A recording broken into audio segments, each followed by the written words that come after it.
I wish I could say that I stand here today to tell you an amazing survivor story, or to tell you how I kicked butt running 26 miles. But unfortunately, that's not the case. I stand here not because I love public speaking, and definitely not because of the nervousness that I feel. I stand here because I made a promise that I would.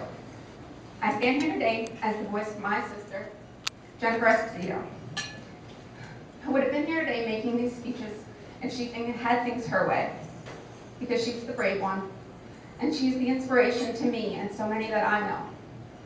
But I'm here tonight to tell you a true and raw story of the battle with leukemia.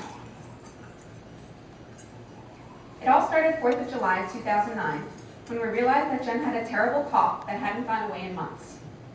Assuming that it was her asthma acting up, Jenn went to the pulmonologist and began antibiotics and asthma treatments that obviously did nothing. When the doctor finally did a blood test, the call with the results shocked us all. Jenn had leukemia, specifically acute lymphoblastic leukemia, the Philadelphia syndrome.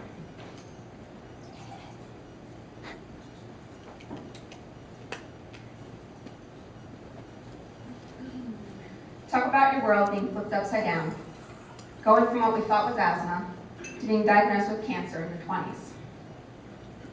Jenn was immediately admitted to the hospital for the first of many month-long rounds of chemo, and the rest of my family, which consists of mom and dad, myself, and younger sister Lauren, had to immediately give ourselves a crash course in what leukemia is and what to expect in the months ahead.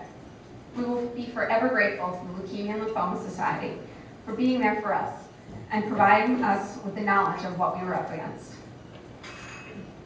I say we because Jenn might have been the one laying in the bed doing all the work, but we were a team, and she knew that every day. Going on this idea of a team, I created a Facebook page called Jenn's Team, and we were able to inform our friends and family at once about what was going on in our world, because we now had no more free time. We were also able to promote blood drives that the hospital was hosting for Jenn, since she was using so much of their resources. The response was overwhelming to us all, and Jenn received such amazing support from the over 1,000 followers that she was motivated to keep up the fight. As the rounds of chemo went on, so did the search for a bone marrow transplant donor. Lauren and I were tested, but as luck would have it in this situation, we were nowhere near a match. Our miracle was answered in September when we found that Jenn had a perfect match on the registry and that he was willing to help. We were overtaken with joy because a perfect match meant Jenn was saved.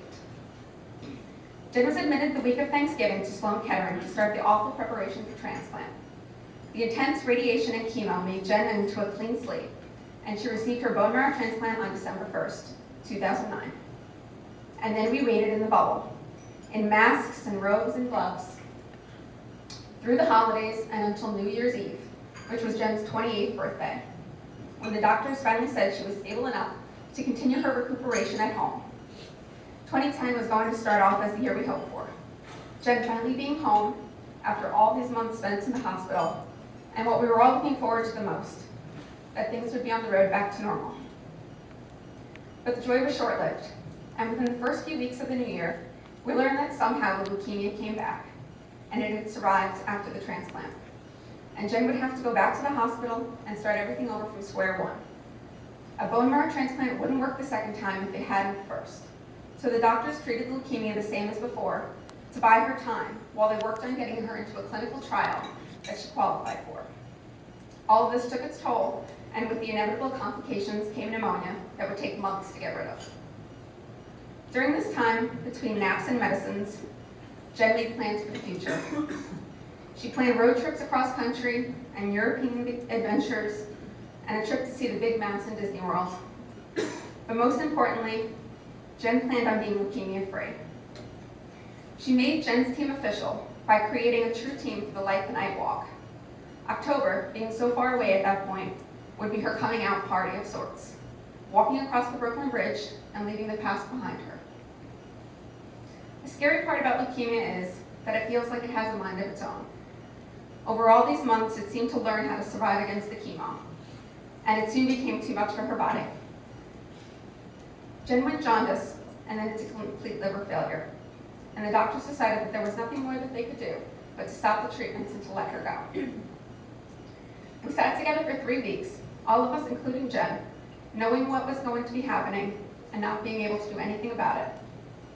She slipped into a coma in the last days, and she died just after midnight on June 12, 2010, about 3.5 months ago now.